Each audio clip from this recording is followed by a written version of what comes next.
Hey, Lisa. Have you ever read Snow Country by Kawabata? Yes, the novel is famous for its subtle beauty and emotional depth. Exactly. The author paints the snowy landscape with such vivid imagery. Hello， 欢迎来到 English Everyday Life， 每天学生活英文，一起来学英文吧。Key vocabulary. Key vocabulary.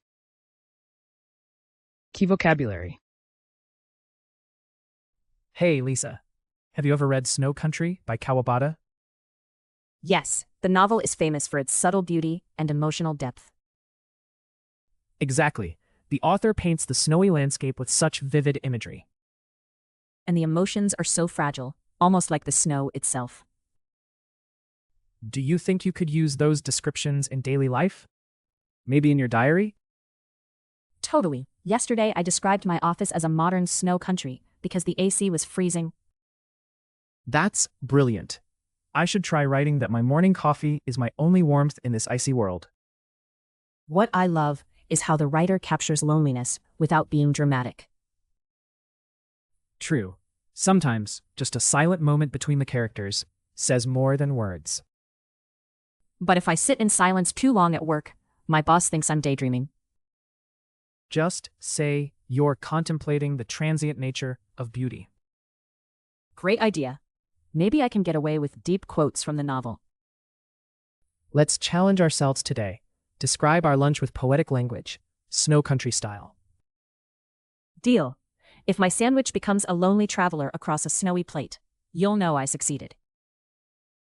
Hey, Lisa. Have you ever read Snow Country by Kawabata? Hey, Lisa. Have you ever read Snow Country by Kawabata?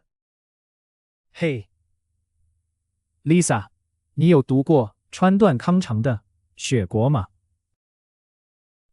Read. 阅读 Yes, the novel is famous for its subtle beauty and emotional depth.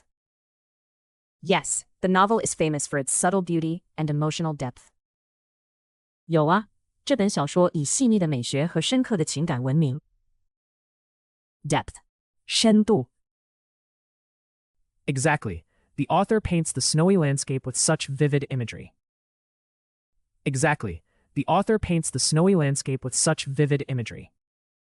完全没错，作者用很生动的意象描写雪国的景色。Imagery. 意象。And the emotions are so fragile, almost like the snow itself. And the emotions are so fragile, almost like the snow itself. 而且故事中的情感非常脆弱，就像雪花一样。Fragile. 脆弱的。Do you think you could use those descriptions in daily life? Maybe in your diary? Do you think you could use those descriptions in daily life? Maybe in your diary? 你觉得可以把那些描述用在日常生活中吗？像是在日记里。Description. 描述。Totally. Yesterday I described my office as a modern snow country because the AC was freezing. Totally. Yesterday I described my office as a modern snow country because the AC was freezing. 完全可以。昨天我把我的办公室形容为现代雪国，因为冷气超冷的。Modern. 現代的。That's brilliant. I should try writing that my morning coffee is my only warmth in this icy world. That's brilliant. I should try writing that my morning coffee is my only warmth in this icy world. 太有创意了！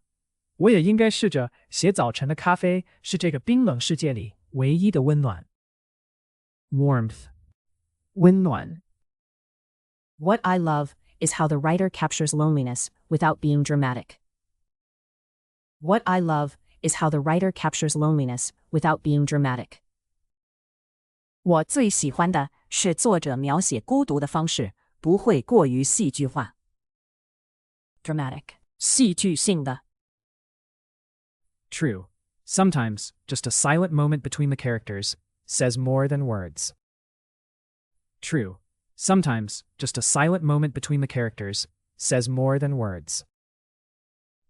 真的，有时候角色间的沉默比对话还能表达情感。Silent. 沉默的。But if I sit in silence too long at work, my boss thinks I'm daydreaming. But if I sit in silence too long at work, my boss thinks I'm daydreaming. 但如果我在办公室安静太久，我老板会以为我在发呆。Daydream. 白日梦。Just say you're contemplating the transient nature of beauty. Just say you're contemplating the transient nature of beauty. 你就说你在思考美的短暂本质。Transient. 短暂的。Great idea. Maybe I can get away with deep quotes from the novel. Great idea. Maybe I can get away with deep quotes from the novel. 好主意，也许我可以引用小说里深奥的句子来敷衍。Quote. Let's challenge ourselves today. Describe our lunch with poetic language, snow country style. Let's challenge ourselves today. Describe our lunch with poetic language, snow country style. 我们今天来挑战一下，用雪国般的诗意语言描述午餐怎么样？ Poetic. 诗意的。Deal. If my sandwich becomes a lonely traveler across a snowy plate, you'll know I succeeded. Deal. If my sandwich becomes a lonely traveler across a snowy plate, you'll know I succeeded. 没问题，如果我的三明治变成横越雪白盘子的孤独旅人，那我成功了。Traveler. 台笔。Hey, Lisa. Have you ever read Snow Country by Kawabata? Yes, the novel is famous for its subtle beauty and emotional depth. Exactly. The author paints the snowy landscape with such vivid imagery. And the emotions are so fragile, almost like the snow itself. Do you think you could use those descriptions in daily life? Maybe in your diary? Totally. Yesterday I described my office as a modern snow country because the AC was freezing. That's brilliant. I should try writing that my morning coffee is my only warmth in this icy world. What I love is how the writer captures loneliness without being dramatic. True. Sometimes, just a silent moment between the characters says more than words. But if I sit in silence too long at work, my boss thinks I'm daydreaming. Just say you're contemplating the transient nature of beauty. Great idea. Maybe I can get away with deep quotes from the novel. Let's challenge ourselves today. Describe our lunch with poetic language, snow country style. Deal. If my sandwich becomes a lonely traveler across a snowy plate, you'll know I succeeded. Read. 阅读 Depth. 深度 Imagery. 意象 Fragile. 脆弱的 Description. 描述 Modern. 現代的 Warmth. 温暖 Dramatic. 戏剧性的 Silent. 沉默的 Daydream. 白日梦 Transient. 短暂的 Quote. Poetic. 诗意的 Traveler. 台笔感谢收看我们的影片，请记得按赞、分享并订阅我们的频道 English Everyday Life， 每天学生活英文。